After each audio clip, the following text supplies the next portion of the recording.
On my return, I found the following letter from my father. My dear Victor, you've probably waited impatiently for a letter to fix the date of your return to us, and I was at first tempted to write only a few lines, merely mentioning the day on which I should expect you. But that would be a cruel kindness, and I dare not do it. What would be your surprise, my son, when you expected a happy and glad welcome, to behold, on the contrary, tears and wretchedness? And how, Victor, can I relate our misfortune? Absence cannot have rendered you callous to our joys and griefs. And how shall I inflict pain on my long-absent son? I wish to prepare you for the woeful news, but I know it is impossible. Even now your eyes skim over the page, to seek the words which are to convey you the horrible tidings. William is dead. That sweet child whose smiles delighted and warmed my heart, who was so gentle yet so gay. Victor, he is murdered. I will not attempt to console you, but will simply relate the circumstances of the transaction. Last Thursday, May 7th, I, my niece, and your two brothers went to walk in Plain Palace. The evening was warm and serene, and we prolonged our walk farther than usual. It was already dusk, but we thought of returning, and then we discovered that William and Ernest, who had gone on before, were nowhere to be found. We accordingly rested on a seat until they should return. Presently Ernest came and inquired if we had seen his brother. He said that he had been playing with him, that William had run away to hide himself, and that he vainly sought for him, and afterwards waited for him a long time, but that he did not return.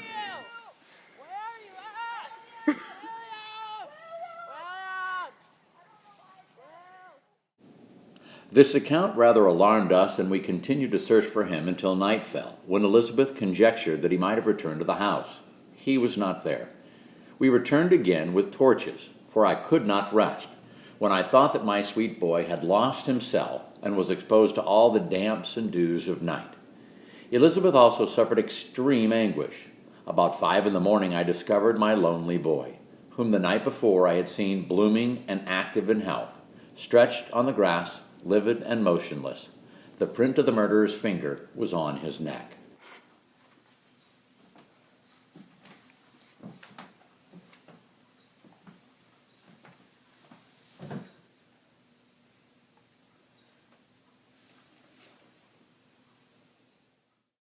He was conveyed home, and the anguish that was visible in my countenance betrayed the secret to Elizabeth. She was very earnest to see the corpse. At first, I attempted to prevent her, but she persisted, and entering the room where it lay, hastily examined the neck of the victim, and clasping her hands, exclaimed, "Oh God, I've murdered my darling child!" She fainted and was restored with extreme difficulty. When she again lived, it was only to weep and sigh. She told me that the same evening William had teased her to let him wear a very valuable miniature that she possessed of your mother. The picture is gone and was doubtless the temptation which urged the murderer to the deed. We have no trace of him at present, although our exertions to discover him are unremitted. But they will not restore my beloved William.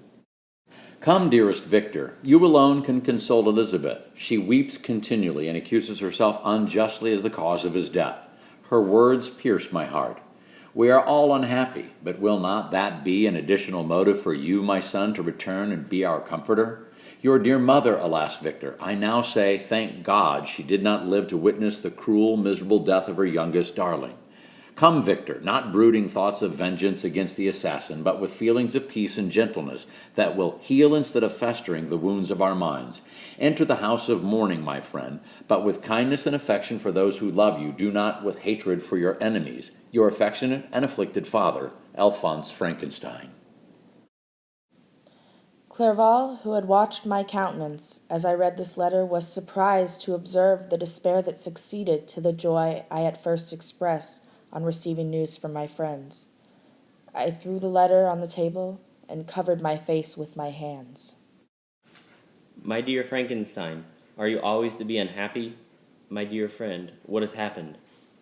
I motioned to him to take up the letter while I walked up and down the room in extremest agitation. I can offer you no consolation, my friend. Your disaster is irreparable. What do you intend to do? To go instantly to Geneva. Come with me, Henry, to order the horses. During our walk, Clerval endeavored to say a few words of consolation. He could only express his heartfelt sympathy. Poor William, dear lovely child, he now sleeps with his angel mother, who that had sent him bright and joyous in his young beauty. We must weep over his untimely loss. To die so miserably, to feel the murderer's grasp, how much more a murderer that could destroy such radiant innocence. Poor little fellow, only one consolation have we.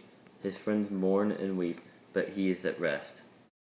The pang is over, his sufferings are to end forever. A sod covers his gentle form, and he knows no pain. He can no longer be a subject for pity. We must reserve this for his miserable survivors. Clerval spoke thus as we hurried through the streets. The words impressed themselves on my mind, and I remembered them afterwards in solitude. As I journeyed home, I encountered the monster. A flash of lightning illuminated the object and discovered its shape plainly to me. Its gigantic stature and the deformity of its aspects, more hideous than belongs to humanity, instantly informs me that it was the wretch, the filthy demons to whom I had given life. What did he there? Could he be, I shuddered at the conception, the murderer of my brother? No sooner did that idea cross my imagination than I became convinced of its truth. My teeth chattered, and I was forced to lean against a tree for support. The figure passed me quickly, and I lost it in the gloom. Nothing in human shape could have destroyed that fair child. He was the murderer. I could not doubt it.